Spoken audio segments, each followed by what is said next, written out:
Et oui, bienvenue les amis dans ce nouveau JT du grenier réalisé sans montage, sans trucage. Mes petits singes de la sagesse, mes marmottes et moi-même, nous vous saluons bien bas.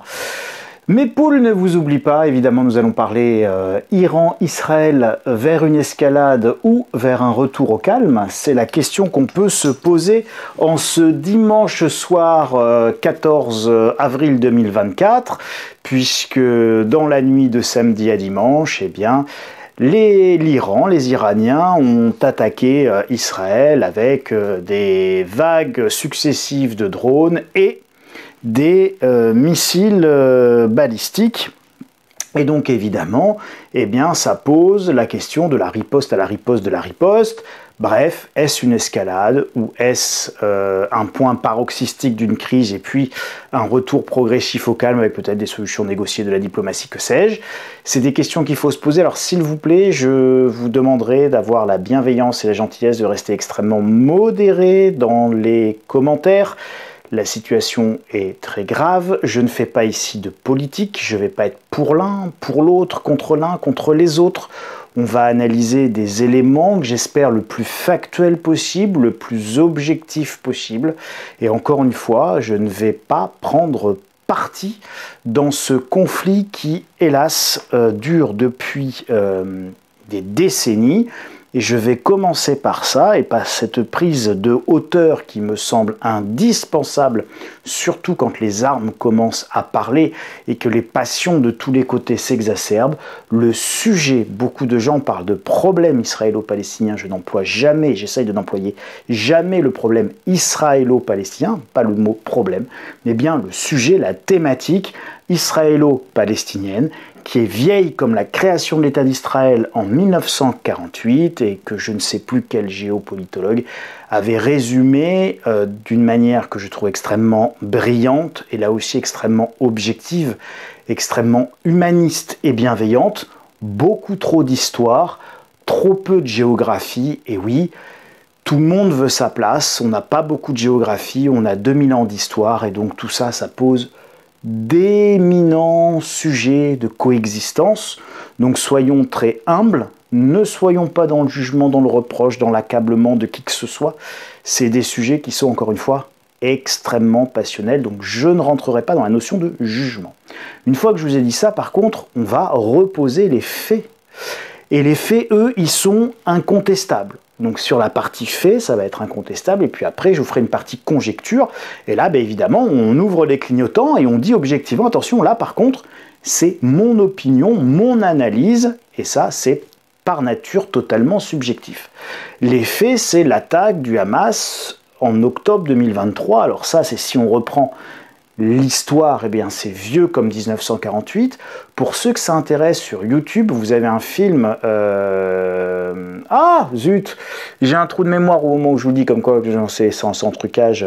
C'est ce navire qui amène des Juifs en Palestine.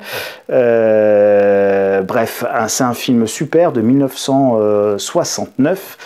Vous regarderez film, navire qui amène des Juifs européens en Palestine, qui est à cette époque-là sous protectorat anglais. Et vraiment, j'ai le nom qui m'échappe, je suis navré. Ça va me revenir, je vous en parlerai dans la matière. D'ailleurs, vous allez écouter la vidéo, je suis sûr que ça va me revenir pendant la vidéo. Attaque du Hamas, donc si on reprend l'histoire récente, c'est l'attaque du Hamas en octobre 2023, il y a 7 mois. Et derrière ces attaques du Hamas, il y a pour les Israéliens une évidente complicité iranienne, et notamment des gardiens de la révolution qui derrière arment le Hamas, soutiennent le Hamas, donnent des techniques au Hamas, du renseignement au Hamas. Je vous rappelle que l'Iran a des capacités satellitaires, mais ils font la même chose avec le Hezbollah au sud du Liban, etc., etc. Donc pour les Israéliens, il y a d'évidentes complicités iraniennes à ces attaques d'octobre 2023. Et donc c'est dans le cadre de la riposte à ces attaques d'octobre 2023 que les Israéliens vont bombarder, alors c'est pas l'ambassade, c'est je crois une annexe consulaire, mais enfin bon, ça fait partie et c'est protégé par le droit effectivement des ambassades, et ils vont bombarder en faisant 16 morts début avril, le 2 avril, 16 morts dont 7 hauts dignitaires du corps des gardiens de la Révolution, et donc pour le régime iranien, c'est considéré comme une provocation, comme une attaque directe sur le territoire iranien, puisque je rappelle que ce soit consulat ou ambassade, c'est considéré comme des extensions territoriales du pays en question. Suite à ça, eh bien, dans la nuit de samedi à dimanche, l'Iran, donc hier, a lancé son attaque en répliquant directement de son sol vers le sol israélien, et ça c'est la première fois que ça se passe, en envoyant des centaines de drones et des missiles balistiques qui vont tous quasiment être neutralisés par les défenses anti-aériennes israéliennes et par l'aviation américaine, israélienne, mais aussi britannique et française, qui vont être engagés pour justement abattre ces missiles et ces drones quand ils sont dans les airs. Le film en question, c'est Exodus. Donc vous regardez Exodus, c'est sur YouTube. C'est un vieux film, mais c'est extraordinaire pour se rendre compte à la fois du début, des prémices de ce sujet israélo-palestinien qui, depuis 1948, en fait avant, puisque Exodus, je crois que c'est 46 ou 47, vous allez vous rendre compte que voilà, ça vient de loin et ça permet de reprendre encore une fois un peu de hauteur historique. C'est un très très bon film et c'est un film qui a été fait en 69. Donc vous vous rendez compte, c'est un film qui parle de quelque chose dont nous connaissons la suite aujourd'hui. Bref, regardez-le, c'est un super film.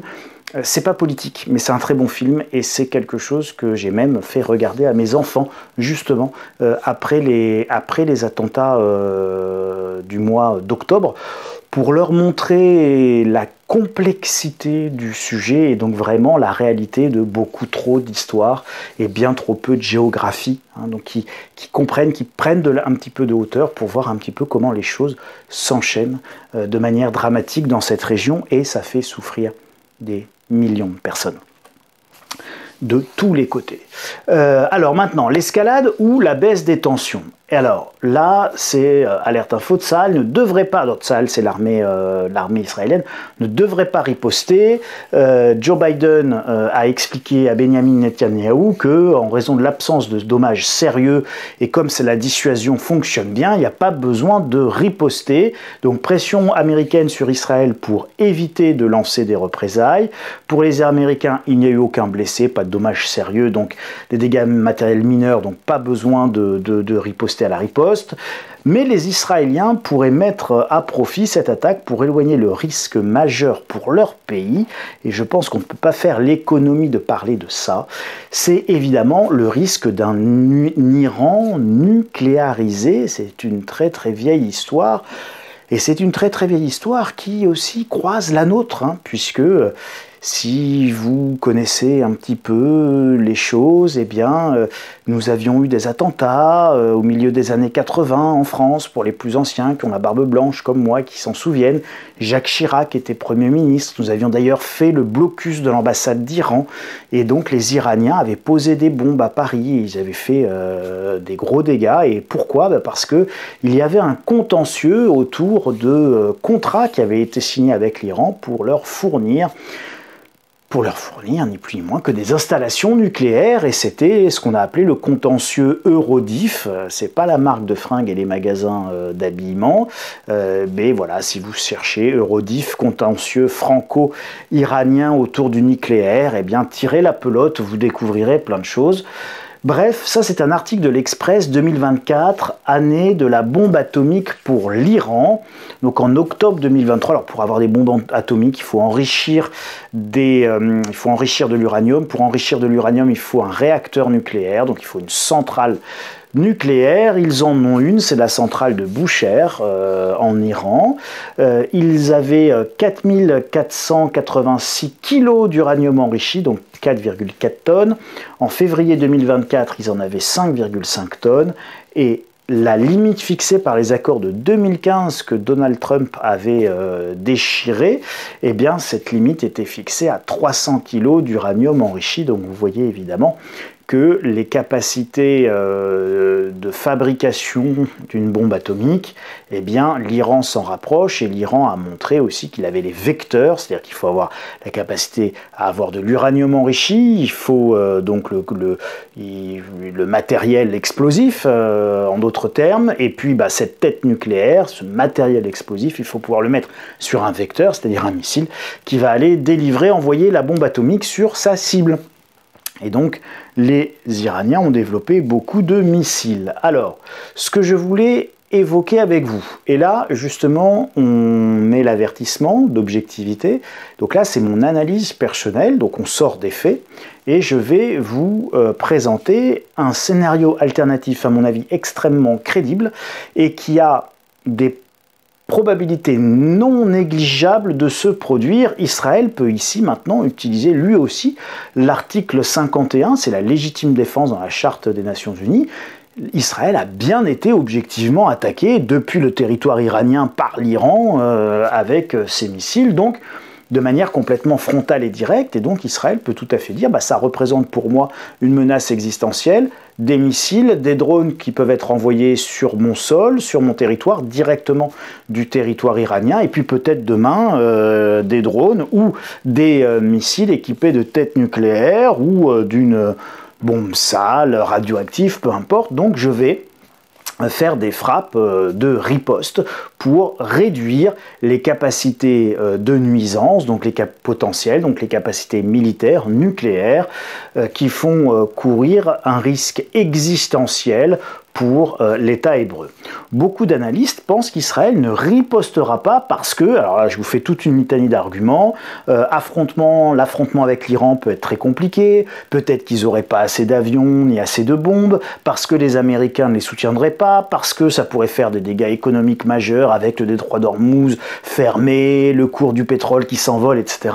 Ce serait trop grave parce que la Chine et la Russie soutiennent l'Iran, etc., etc. On peut faire toute une longue litanie d'arguments où effectivement Israël ne riposterait pas à la riposte de la riposte.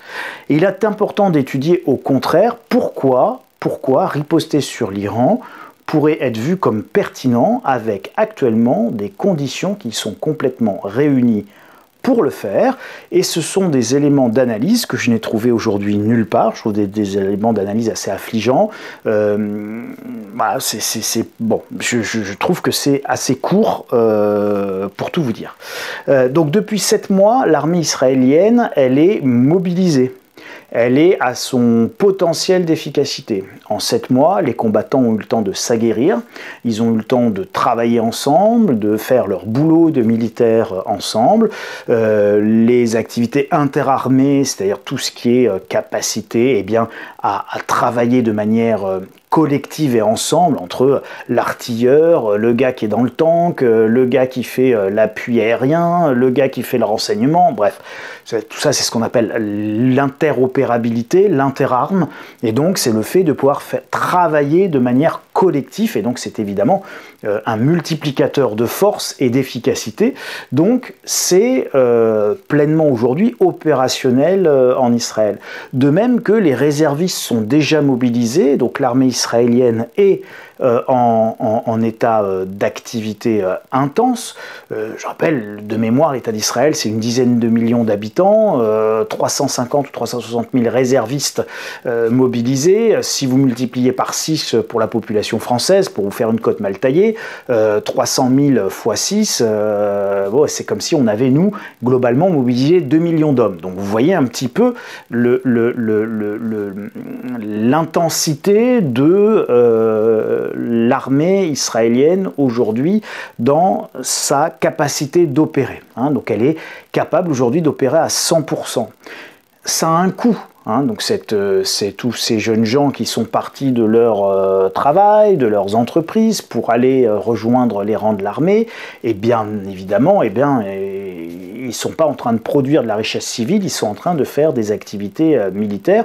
Donc tout ça coûte extrêmement cher à la nation israélienne. De l'autre côté, si on évoque la bande de Gaza pendant 30 secondes, les Gazaouis, eux, ils ne sont pas du tout en train de créer de la richesse, de faire tourner leur économie, ils sont en train de se faire bombarder, la bande de Gaza est en train de subir évidemment des dommages colossaux, considérables. Donc pour leur économie, c'est complètement raté aussi. Ça va leur coûter évidemment extrêmement cher. Et peu importe qui paye, c'est la communauté internationale, c'est pas le sujet.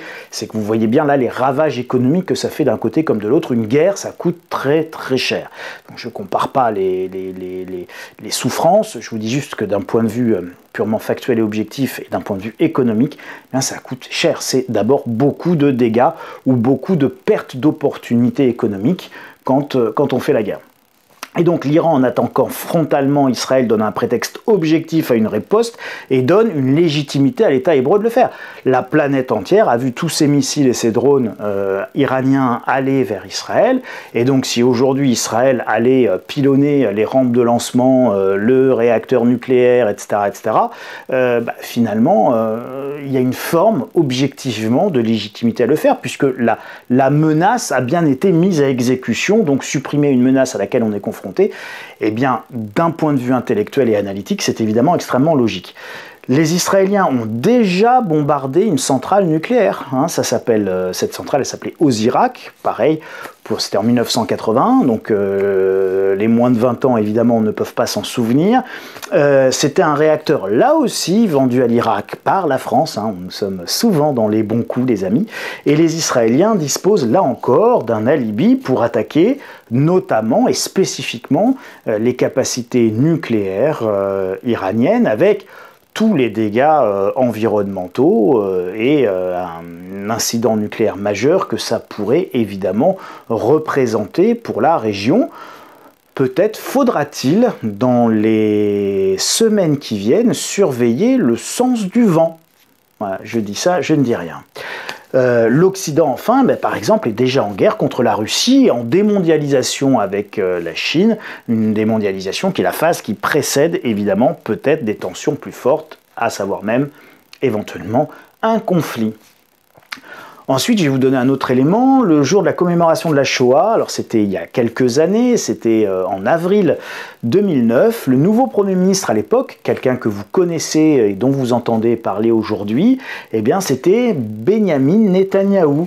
Et Benyamin Netanyahou prononçait ce 21 avril 2009 un discours, peu après celui du président iranien qui avait également parlé d'Iran, à la conférence dite de Durban, où il avait dit « Nous ne permettrons pas à ceux qui nient la Shoah d'en commettre une deuxième ».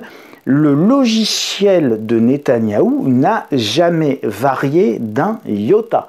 C'est la protection absolue et la doctrine du chien enragé de l'État d'Israël vis-à-vis de tout ce qui pourrait représenter une menace autour et dans un périmètre évidemment immédiat. L'exemple ukrainien montre et démontre d'ailleurs qu'une guerre entraîne des conséquences économiques désastreuses. Regardez ce qui s'est passé avec le coût de l'énergie, avec l'absence du gaz russe, avec Nord Stream, etc. Peu importe, là aussi, on ne rentre pas dans un débat politique justifié, pas justifié, etc. Juste factuellement, il n'y a plus de gaz russe, peu importe comment c'est arrivé, il n'y a plus de gaz russe, ça nous coûte très très cher, ça nous coûte un pognon de dingue, comme aurait pu dire quelqu'un à l'Elysée, et ça coûte encore plus un pognon de dingue aux Allemands qui étaient totalement dépendants du gaz russe, et pourtant il n'y a plus de gaz russe. C'est les intérêts supérieurs qui nous font accepter ça, et les intérêts supérieurs, c'est les intérêts stratégiques. Pour le leadership mondial, eh bien, l'économie n'est que de l'intendance, et comme disait Napoléon, l'intendance suivra. Et enfin, un blocage du détroit d'Ormuz. On dit, on va pas se lancer là-dedans, parce que si vous imaginez, regardez, ils ont détourné un navire, machin, etc., ils peuvent bloquer le détroit d'Ormuz, ça enverrait le pétrole à un prix stratosphérique, ou encore des détournements de navires ne seront pas de nature suffisante pour faire plier l'Occident si l'Occident a décidé de réduire la menace potentielle iranienne. Et je rappelle que si Trump a fait sortir les États-Unis de l'accord de 2015 sur justement le nucléaire iranien, et ces 300 kilos, ces fameux 300 kilos d'uranium enrichi, eh bien les élections américaines qui se profilent, c'est en novembre. Vous voyez, on est en... Voilà, c'est une échéance extrêmement importante.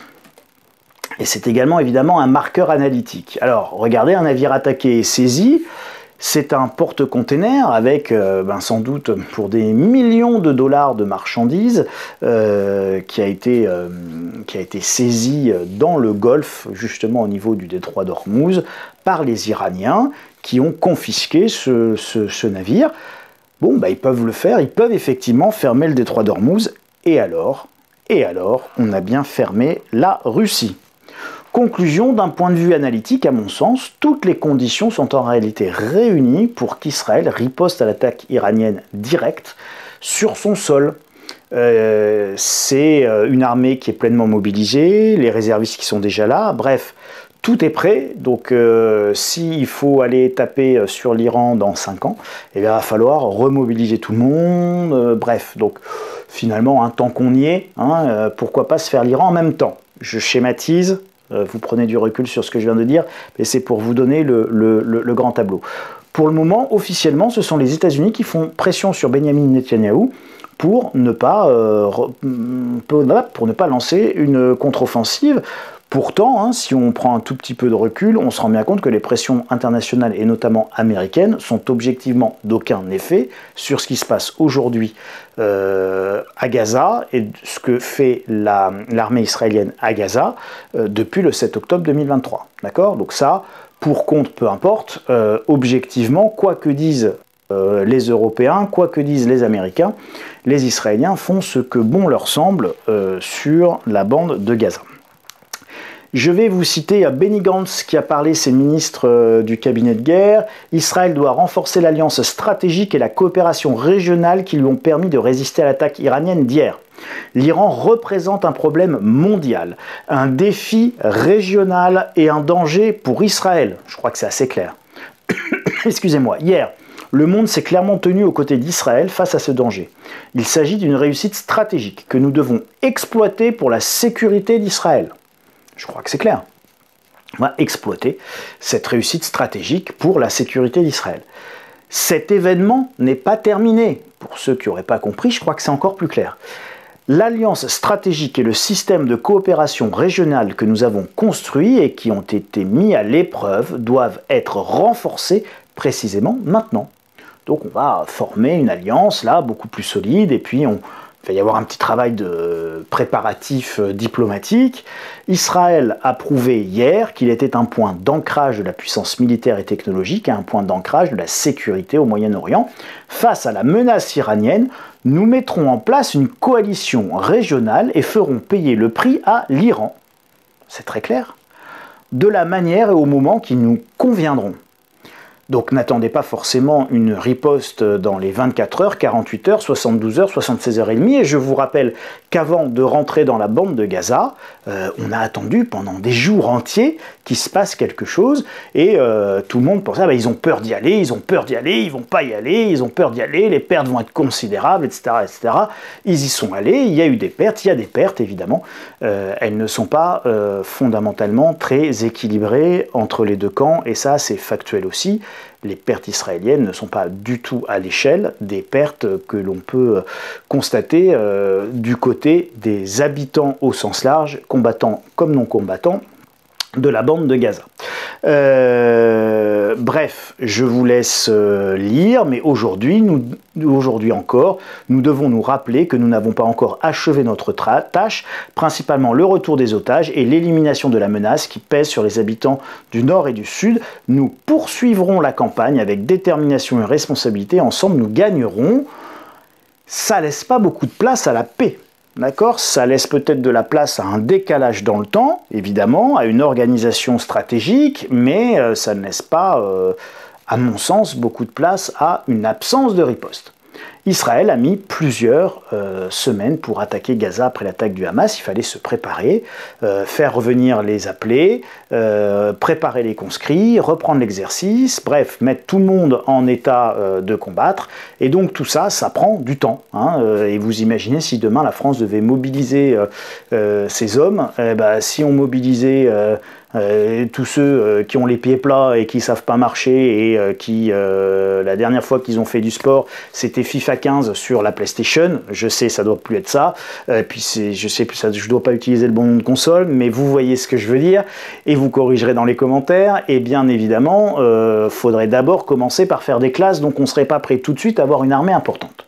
Donc l'État hébreu, et c'est mon hypothèse de travail, va vraisemblablement riposter sur l'Iran de manière significative, et cela peut prendre du temps, un temps nécessaire à la construction d'une coalition, d'un consensus politique et diplomatique, et va faire pression sur l'ensemble de la communauté internationale occidentale pour réduire définitivement la menace iranienne, et cela peut bien évidemment aboutir à une guerre totale et complète. Voilà ce que je pouvais vous dire sur la situation aujourd'hui à surveiller de près au Moyen-Orient, encore plus de près avec l'ouverture des marchés demain. Regardez l'or, regardez le pétrole. Je vous disais que les cours de l'or et la hausse de l'or annonçaient vraisemblablement des problèmes géopolitiques et des bruits de bottes. Et c'est évidemment les bruits de bottes qui se sont matérialisés ces derniers jours et ces dernières heures. Je vous rappelle, pour ceux qui veulent aller plus loin, que le dossier du mois d'avril, la France en marche vers la faillite, mais pas avant que votre épargne ne soit sacrifiée, est en téléchargement dans vos espaces abonnés pour les lecteurs abonnés à la lettre stratégie. Vous pouvez vous abonner là-haut, vous devez avoir un petit i, ou en bas dans les commentaires, vous avez le lien. La note souveraine de la France est garantie par la capacité de l'État français à lever l'impôt et à taxer et à assurer la solvabilité par toutes les contributions diverses et variées, certains diraient même avariées. Attal vient de mettre en place une commission sur la taxation des rentes. Qu'est-ce que c'est qu'une rente? C'est votre épargne. Dans ce dossier, j'analyse justement quelles vont être les évolutions de la fiscalité et qu'est-ce qui va arriver à notre épargne. Avant de saisir l'épargne, il y a quelque chose de bien plus élégant à faire. C'est tout simplement augmenter les impôts.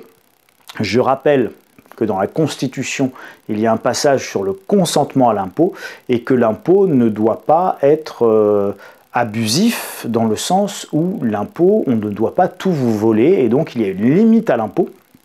Et nous avons, comme nous sommes une grande démocratie, un conseil constitutionnel qui veille à cette limite maximum d'impôts qu'on peut fixer aux gens. Et donc, ça a été dit par le Conseil constitutionnel au moment de ce qu'on a appelé le bouclier fiscal. Ça nous fait remonter à Sarkozy. Et la dernière jurisprudence du Conseil constitutionnel que nous avons autorise le gouvernement à taxer jusqu'à 75% avant que cet impôt soit considéré comme excessif. Donc on peut considérer que tant que l'État ne vous taxe pas à 75%, en termes constitutionnels de liberté, de droit et de démocratie, il n'y a pas de problème. Donc vous voyez, il y a encore une marge immense de taxation avant que ça pose des problèmes démocratiques. C'est ça qu'il faut étudier, c'est ça qu'il faut analyser, c'est à ça qu'il faut vous préparer si vous avez des problématiques patrimoniales particulières. Et donc il faut vous organiser pour vous mettre à l'abri de l'impôt, évidemment, de manière complètement légale. Et il y a plein de solutions fiscales pour faire ça. Et c'est ce que j'explique dans ce dossier. Voilà les amis, on se retrouve la semaine prochaine pour un nouveau JT du grenier. Les petits doigts de Schtroumpf, bien sûr, les commentaires, passez cette vidéo au plus grand nombre, faites la promotion de la chaîne et n'hésitez pas à me rejoindre sur mon site internet insolentiae.com, à vous abonner gratuitement à la lettre d'information pour qu'on puisse rester en contact, quoi qu'il arrive, puisque comme ça je peux envoyer au moins des mails. Je ne fais pas de mails de réclame tous les 4 matins, voilà, rassurez-vous. Voilà ce que je pouvais vous dire. Eh bien écoutez, espérons que ce que je vous ai évoqué aujourd'hui ne se produise pas, parce qu'évidemment ça serait l'escalade, et que l'escalade c'est évidemment des morts, beaucoup trop de morts, beaucoup de drames humains, et on n'en veut pas quand on est un petit peu humaniste et pacifiste comme moi, mais c'est pas nous qui choisirons, ça risque de s'imposer à nous évidemment comme à chaque fois. D'un point de vue analytique, je ne suis pas très rassuré de ce qui pourrait se passer dans les prochaines semaines. Voilà, allez, prenez grand soin de vous les amis, de toute façon on va chroniquer tout ça et on continuera à l'analyser au fil de l'eau et des événements. Prenez bien soin de vous, salut les amis, à la semaine prochaine.